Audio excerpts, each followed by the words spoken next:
जिन्होंने आज प्रोग्राम का इनेकाद किया है, सबको मेरी तरफ से खुशामदीद अस्सलाम वालेकुम। आपको पता ही है, ऑनरेबल एसडी साहब ने 100 डेज का जो नशा अभियान शुरू किया है, उस अभियान के मुताबिक हम रिलीज कर रहे हैं। ड्रग अवेयरनेस प्रोग्राम हो रहे हैं, स्कूलों में, कॉलेजों में रैलीज हो रही हैं, यात्राएं हो रही हैं। इसका मकसद यही है कि हमारी जो यूथ है, हमारे जो बच्चे हैं, वो उजागर हो जाए, उन तक ये मैसेज पहुंचे कि ड्रग्स क्या चीज है। ड्रग अगर हम कहेंगे तो ड्रग एक सिंपल सी बात है कि ड्रग वो चीज है जिससे हमें कोई रिलीफ मिलता है। कोई किसी को सर में दर्द होता है, वो पैरास्टामोल लेता है, उसको सर में दर्द चला जाता है। किसी को जुकाम होता है, किसी को और कोई चीज होता है, उसके लिए अलग अलग ड्रग्स है। वो भी उसको जब प्रिस्क्राइब्ड होती है, कोई डॉक्टर साहब उसको दे देता है, तब जाके वो ड्रग्स ले लेता है। ऐसे ही जो ड्रग्स जिनका चैलेंज हमारी सोसाइटी में है, हमारे हिंदुस्तान में, हमारे यूटी JNK में है, वो यही है कि चरस है, ब्राउन शुगर है, हीरोइन है, जो हमारे बच्चे लेते हैं और उनका मुस्तकबिल और उनकी जिंदगी तबाह व बर्बाद हो जाती है। एज ए पुलिस ऑफिसर मेरी पहली ड्यूटी यही है कि ड्रग पेडलर्स के खिलाफ नजर रखी जाए। वो नजर मेरी तभी कामयाब होगी जब किसी इलाके का यूथ, किसी इलाके के जो मौजूद वहां पे रेस्पेक्टेबल पर्सन जिनको हम कहते हैं, वो या कोई ऐसे बंदे जो पुलिस का साथ दे इस मेंस को क्लियर करने के लिए। हमें भी वही दो आंखें, दो पांव हैं। जब तक आप हमें नहीं बोलोगे जनाब ये फलानी बंदा है, ये ड्रग्स में मुलव्वस हुआ है, ये हमारे एरिया में ड्रग सप्लाई कर रहा है, जिसको हम ड्रग पेडलर कहते हैं, ड्रग सप्लायर। दूसरा हो गया ड्रग जो लेता है, उसको हम बीमार कहते हैं। बीमार वो तभी हो जाता है जब उसको कोई दे देता है।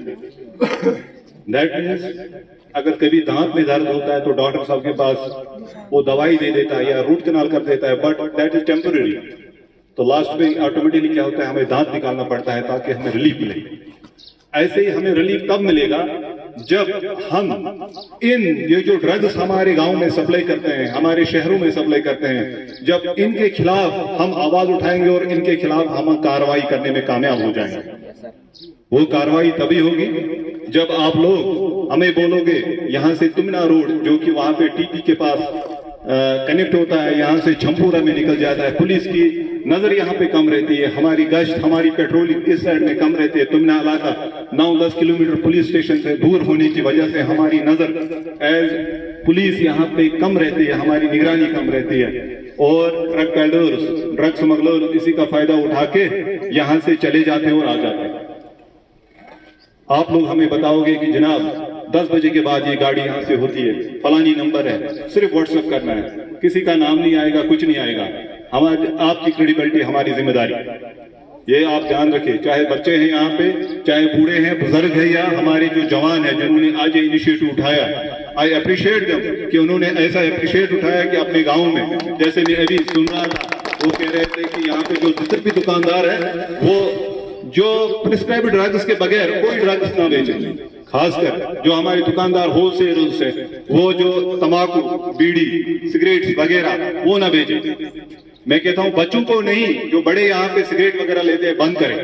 जब हम उन चीजों पे, छोटे छोटे चीजों पे इनिशिएटिव लेना शुरू करेंगे, तब जाके हम एक बड़ी कामयाबी पा सकते हैं। ये यहाँ पे रैलीज करना, रोज हमारी रैलीज होती है, ये रैलीज तक मुनक्कद ना हो। हम चाहते हैं कि इस रैली से हम कोई इनिशिएटिव ले ले, हम इनसे सबक लेंगे जो हमारे इलाके में ड्रग पेडलर्स है, जो हमारे यूथ को खराब कर रहा है, जो हमें नस्लों को खराब कर रहे हैं, हम इन रैलियों से सबक लेके उनके खिलाफ कानूनी कार्रवाई करेंगे। आप लोग, हम कानून के रखवाले हैं, हम कानून की कार्रवाई करेंगे, आपके हमें सपोर्ट चाहिए। मैं चाहता हूं आज के बाद तुमना से मुझे 10 कॉल्स आ जाएं, जनाब ये गाड़ी यहाँ से निकली, आप कैंडली इसमें चेक कर लीजिए, जनाब ये नंबर है, सिर्फ फोटो उठाना है, जनाब ये नंबर है, आप अपने नंबर से देख ले इस गाड़ी में कौन होता है। पुलिस के पास 10 चीजें होती हैं, हमारे पास रिकॉर्ड होता है, हमें पता होता है गांव में कौन ड्रग पेडलर है, किसने पीछे तबाही की है, कौन आगे कर सकता है, कौन इन्वॉल्व हो रहा है। उस पर हम इन्वेस्टिगेशन करके पुलिस की तरफ से आपको हमारी तरफ से उसमें पूरी कोऑपरेशन होगी इंशाल्लाह। ये नहीं चाहिए कि आप कहोगे कभी मुझे साहब ने आपने यहाँ से ड्रग पेडलर को लिया छोड़ दिया, उसमें भी मैं रीजन दूंगा अगर कभी छोड़ देते हैं क्या मसला होता है, जब तक रिकवरी नहीं होती है तब तक एफआईआर नहीं लगते हैं। ऐसा भी नहीं है कि हम इस्तिकासा करके हम बाउंड डाउन करके उसको आइंदा के लिए ऐसी कोई ऐसा कानूनी उस पर शिकंजा कर सकते हैं कि हम उसके खिलाफ पिट एनडीपीएस है जिसको हम पीएसए वगैरह कहते हैं वो कर सकते हैं। यहाँ पे जो है ध्यान रख लेना, आज का जो नशा मुक्त अभियान का मकसद यही है कि जिसने भी इस लत से कोई भी प्रॉपर्टी कोई भी एसेट वगैरह बनाया होगा उसके खिलाफ हम कार्रवाई कर रहे हैं। जो जो ड्रग पेडलर फंसेगा उनकी प्रॉपर्टीज डिमोलिश होगी, उनकी प्रॉपर्टीज अटैच हम कर रहे हैं। तो इसके जो भी ड्रग पेडलर है जो अगर यहाँ पे है कोई मेरी आवाज सुन रहा है किसी को नहीं बख्शा जाएगा।